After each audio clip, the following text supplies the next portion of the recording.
Inggih menika badhe manggahaken disang tempaten sarimbit Nyimas Ayu Suci Wulandari kalian Roko Mas Bagus Maulid dan Antoni putri sanggang panjenengan Bapak Rustam dalah Ibu Zubaidah.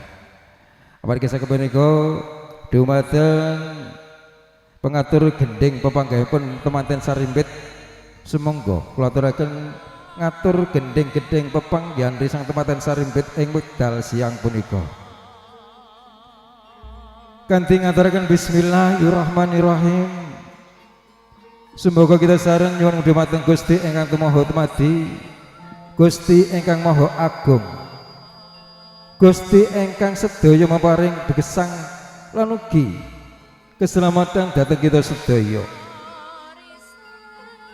Mugi-mugi pepanggihan wekdal siang punika tansah pinareng wilujeng boten wonten alangan setunggal punapa-punapa.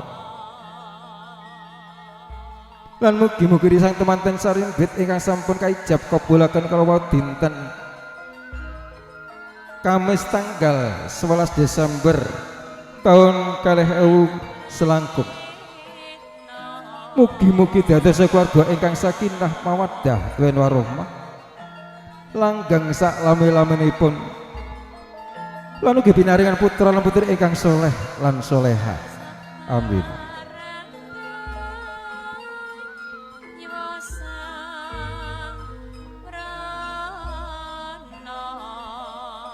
Dumateng karkongso putri sesepuh sesepuh kehormatan sampun kalenggahaken ing dampar pelan DMD disang temanten putri nggih menika Nyimas Ayu Suci Wulandari ingkang kadambangi goreng tiyang sepuhipun Bapak Sugino dalah Ibu Juliana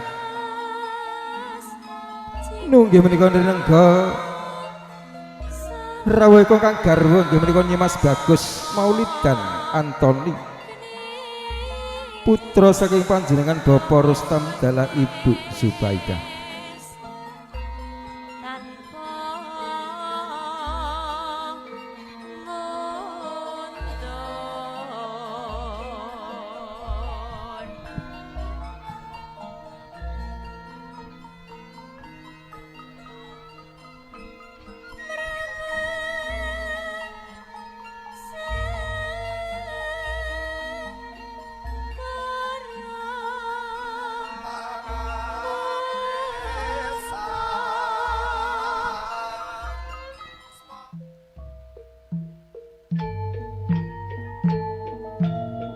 Sayang Brara Kagung saha putri ingkang tansah sinuba ing akrami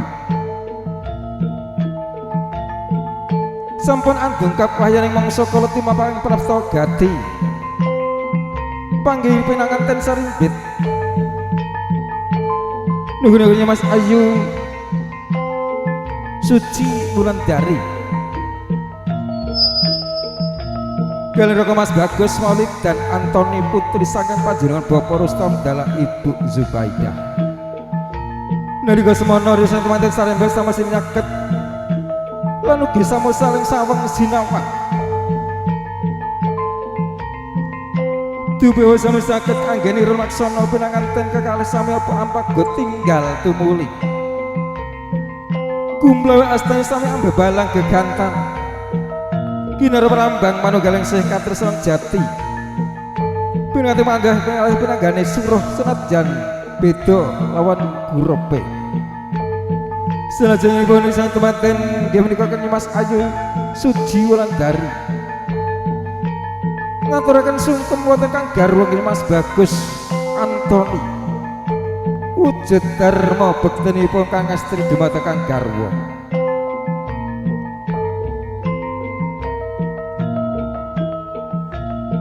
Kalajeng risang temanten dinasuh asta kekalih mugi-mugi kanthi toya wening lan ugi toya sekar setaman risang temanten sarimbit pinareng wilujeng boten wonten alangan setunggal punapa-punapa lan kaukul kanthi kembar mayang rawe-rawe rantas malang-malang putung segala gata rencana tuwuh musna kantor selamat rahayu gesang bebrayan selami-laminipun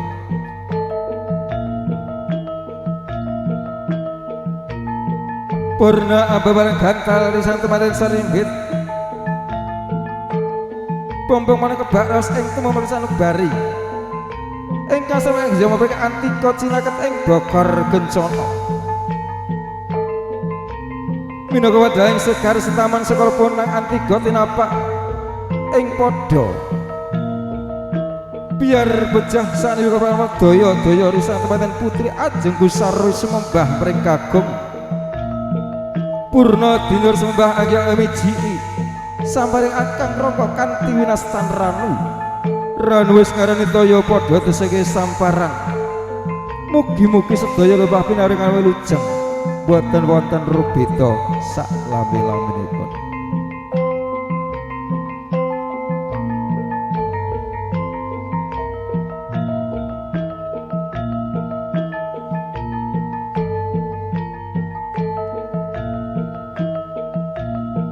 kanthi ngaturaken bakti kang garwa risang temanten putri kang estri wiji ikang kakung kanthi renaning penggalih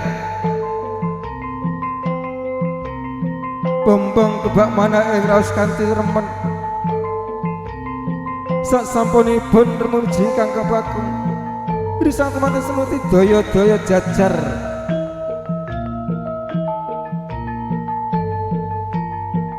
nalika semana pininganten kakali sampun jumeneng jajar kaketan asta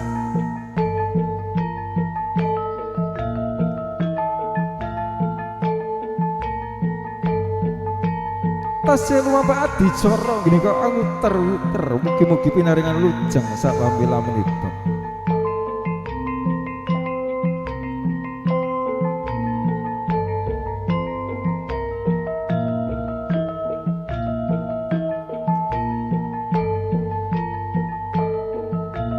sasampunipun disang temanten ajejeng ajeng ketarang asta dening Rama Ibu Angya sing ngemban sindur kakanthi manjing ing sasana Adimulya kalenggahaken ing dampar Pulamehan DMD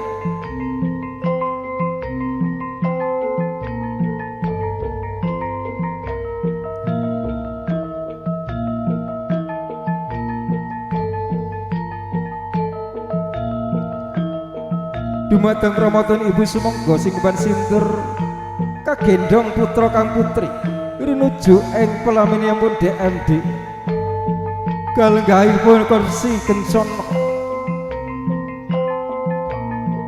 kanthi lumampah lon-lonan kebak pengati-ati risang temanten sirimbit rani juwi papan palenggahan ingkang sampun kasediaaken Ibu juru rias saking DMD saking telatah Rimba Bujang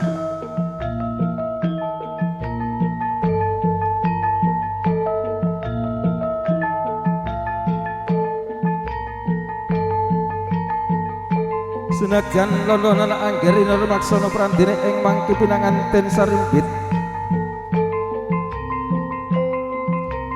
wis ngance unggah ingkang tinuju nenggih sasana Adimulya sindur Anggelina Los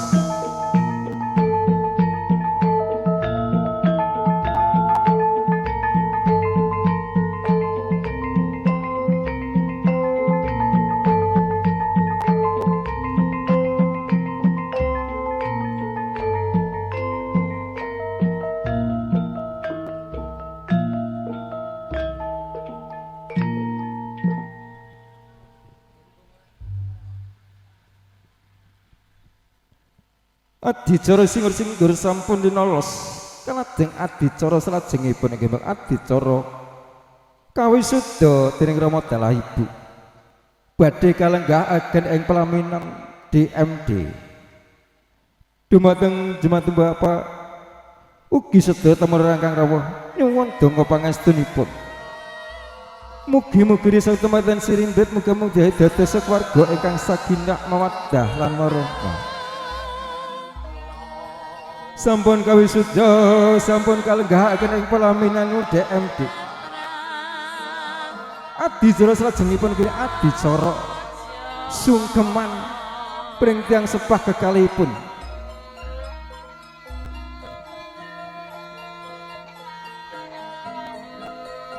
Daya-daya risang tempatnya sarimbe kegandengan astor nyujudkan Rama Dalah Ibu nyuwun donga pangestu mugi-mugi anggen gesang bebayan tansah pinaringan wilujeng katebahaken saking sambikala dipun tebahaken saking Gada Rancana sehingga mugi maparingan wilujeng ayem tentrem sak lami-laminipun dados keluarga ingkang sakinah mawaddah tuwin warahmah. Duh Rama Ibu wekdal siang menika Rama kula sungkem wonten ngasangipun Rama Dalah Ibu kula ndonga pangestuipun Rama Ibu mugi-mugi rika gesang pinaring wilujeng Ibu. Ya nggih anakku cah bagus anakku cah ayu cah loro Rama Ibu rasa maring apa-apa ya nggaremu donga pangestunipun Rama Ibu tampanana. Muga-muga anggenira urip bebrayan. Tansah pinaringan wilujeng ora ana alangan apa-apa. Matur sembah nuwun Rama Ibu. Lere gumanti risantu maten sareng benyo donga marang pangestu Rama Dalah Ibu. Ganti atur langsung kang sami lan kanthi bombong manah kebak raos remen Rama Dalah Ibu maringi donga pangestu marang kang putri Dalah kang garwanipun nggih Mas Bagus Antoni. Ler gumati risan temanten sarimbe donga pangestu lan ugi kanthi remen manah kebak raosipun tiyang sepuh kekalih maringi pangestu marang putra lan putrinipun mugi-mugi pinaringan wilujeng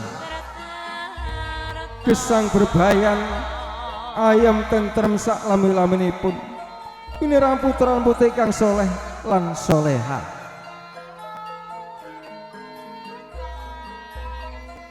Sampun paripurna adicara sungkem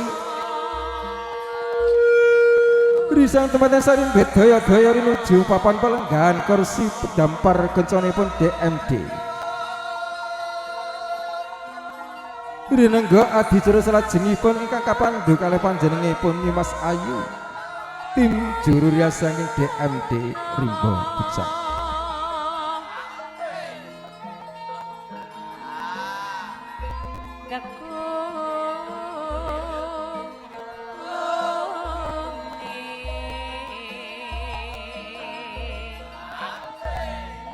Salajengipun kang kastri nyuwun donga pangestu lan sungkem tuwun kang garwa.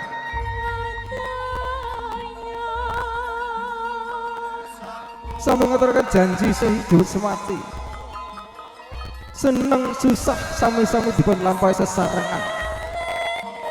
Mugi-mugi tansah pinaringan wilujeng. Boten ingkang saged misahaken saged gesang bebrayan selami-laminipun.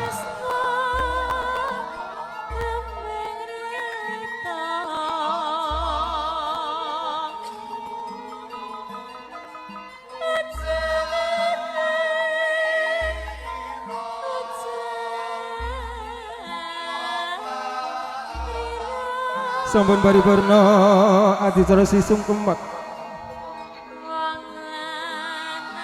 salajengipun badhe lumampaat dicara salajengipun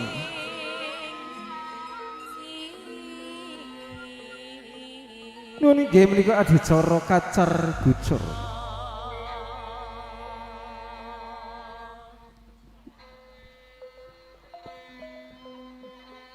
Upacara kacar gucur upacara punika nggambaraken bilih jejering kakung wajib paring guna kaskaya dumateng ingkang garwa.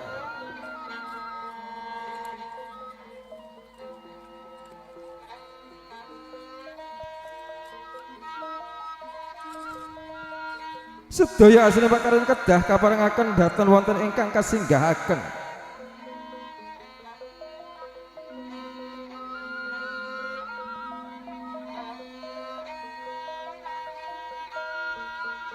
Dene pinangkanten putri angga dewa wajib nampi punapa ingkang kaparengaken garwa ganti nastiti ngati-ati dencakaken kanthi permati murah mulyanipun gersang kekeluargaan.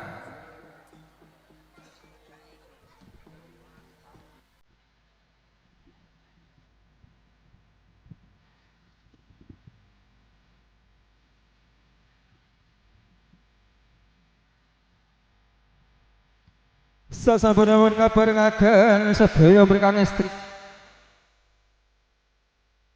risang semanten badhe anigahaken punapa ingkang sampun kaparengaken garwa.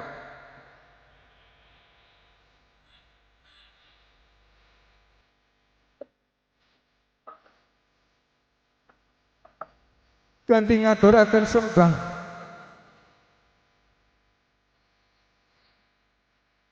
risang kepada sarendhet mugia gesang bebayan wilujeng sak lamun-lamunipun.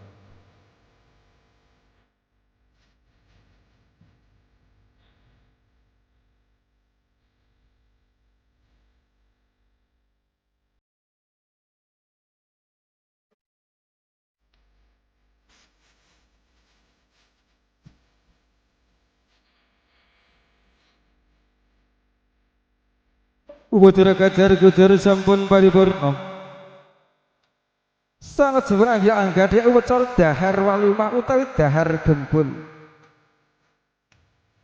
Dahar ngendha gembul ya ngaweni sareng lambang saged makop manunggaling sih katresnan.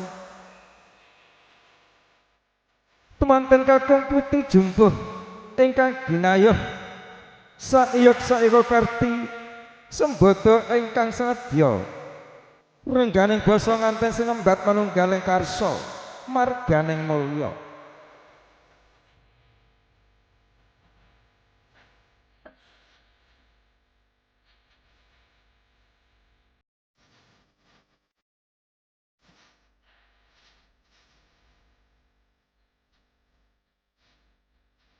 Paripurna dahar gembul sang semanten sarembit kunjuk kaya wening.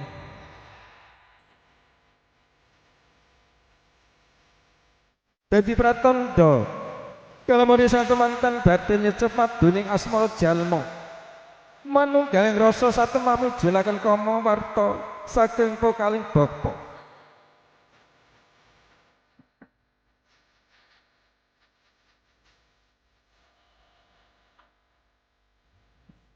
Sasabenipun disa temanten sambut kunjuk tawanyan kalajeng disa temanten sarepet badhe bedah ingkung adicara nggih menika pratandha bilih sang temanten sarendhet badhe gesang berbayang mugi-mugi sedaya godha rencana pinaringan kakatebahaken saking sedaya rawe-rawe rantas malang-malang kutung. Kita hitung 1, 2, 3. Iya dilepas nggih. Aku nak ngomong Jawa ngantene gak lanang garo. Oke, untuk selanjutnya silakan dinikmati di CCTV. Kalau orang Jawa pepatah mengatakan untuk yang mendapatkan ikan terbanyak itu mudah-mudahan untuk kedepannya rezekinya yang banyak. Sebenarnya untuk kali ini nampaknya mempelai wanita yang mendapatkan ikan yang banyak, mudah-mudahan rezeki mereka berdua selalu banyak dan mendapatkan ridho dari Tuhan Yang Maha Esa Allah Subhanahu wa Ta'ala. Oke diri sekalian, demikian tadi acara temu pengantin ada Jawa, yaitu Nyimas Ayu Suci Wulandari dengan Maulid dan Antoni. Alhamdulillah sudah berjalan lancar, tidak ada suatu halangan apapun juga. Di sini kami atas nama pemandu acara, apabila dalam kami memandu acara ada kekurangan, ada kegelapan, atas nama keluarga besar Sartika Interdang Musik mohon ribuan maaf yang sebesar-besarnya.